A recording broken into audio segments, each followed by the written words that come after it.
Saya sebagai anggota unsur pemangku kepentingan konsumen di General Conference, mohon maaf, tentang nuklir di IAEA di waktu itu di Vienna. Kenapa saya bilang penting? Karena kehadiran representasi perempuan di sektor energi, khususnya di sektor pembangkitan tenaga nuklir, itu harus mulai tidak hanya sekedar disuarakan dan diwacanakan, tetapi juga ada langkah nyatanya. Walaupun misalnya pada saat itu peran saya masih minimal, hanya sekedar mendengarkan dan juga mengikuti beberapa General Assembly, tapi di situ peran saya adalah ketika ada rapat internal dengan IAEA yang unsur Indonesia, ada beberapa hal yang saya sampaikan. Yang pertama, perlunya keterlibatan publik yang inklusif. Mengapa? Karena selama ini sektor keenergian itu dianggap masih eksklusif. Artinya eksklusif itu adalah hanya pihak-pihak tertentu atau golongan tertentu yang memahami, yang mengerti dan juga melaksanakan. Nah, terkait dengan pembangunan nuklir, seyogyanya memang seharusnya itu tidak eksklusif gitu ya, harus inklusif, di mana keterlibatan khususnya tidak hanya perempuan tetapi juga kalangan GETSI ya, gender equality dan juga disability serta social inclusion itu juga terlibat di dalamnya. Itu kinerja, kalau bisa dibilang itu kinerja, mungkin itu kinerja, tapi kalau saya sih bilang itu kontribusi saya sebagai anggota DEN yang pertama kali dan saat ini satu-satunya perempuan gitu ya. Saya harus menyuarakan hal itu. Khusus untuk pelibatan gender equality dan disability serta social inclusion, GETSI yang tidak hanya kaum perempuan saja, tetapi juga ada kaum disabilitas dan juga masyarakat luas juga harus dilibatkan dalam misalnya pembangunan atau perencanaan yang semula itu hanya sekedar objek gitu ya.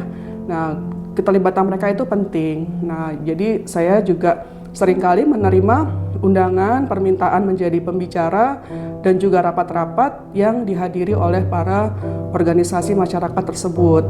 Dan ini penerimaan subjektif saya gitu ya.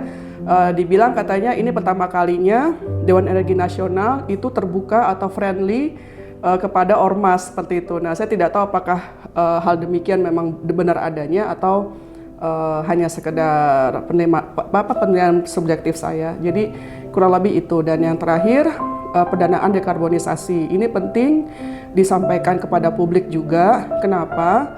Jangan sampai setiap inisiatif pembangunan energi terbarukan kita itu justru diterima oleh masyarakat sebagai peningkatan harga-harga atau peningkatan biaya-biaya. Nah, sebaiknya memang keterlibatan publik dan juga pendanaan dekarbonisasi itu yang mencerminkan komitmen dari masyarakat juga. Contoh misalnya, saya lagi berpikir belum ada rumusannya tentang crowdfunding. Jadi ibaratnya ada social equity bagi masyarakat yang ikut membangun proyek secara komunitas gitu ya tentang energi terbarukan. Ya kurang lebih seperti itulah Sobat Energi. Kedepan itu harapan saya selaku anggota pemangku unsur kepentingan konsumen, kalau boleh antara pembangunan sektor energi dengan sektor lainnya itu seiring sejalan dan tidak membebani masyarakat secara luas dalam sisi tambahan-tambahan biaya kehidupan mereka. Saat ini setiap rumah tangga itu sudah menanggung minimal 3 biaya gitu ya. Biaya pendidikan, biaya kesehatan, dan biaya pangan yang bergizi. Nah, mudah-mudahan apapun kebijakan ke depan, terutama terkait dengan energi terbarukan, itu tidak membebani konsumen secara individu maupun rumah tangga. Bapak Ibu yang ada di luar sana, Sobat Energi yang saya sayangi dan juga saya hormati, Terima kasih atas kepercayaannya, atas dukungannya kepada saya pribadi, Dina Nurul Fitria, maupun kepada saya selaku anggota Dewan Energi Nasional sepanjang masa bakti saya 1 tahun 8 bulan kurang lebih ya, sampai Desember ini. Semua support, doa, dukungan, terus kemudian masukan, kritikan, itu semua adalah bagian dari proses yang saya nikmati dan saya syukuri.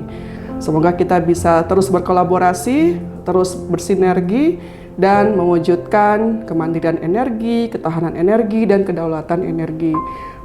Stay safe, all the best for us, and also thank you for your contribution and kindness. Terima kasih dari Dina.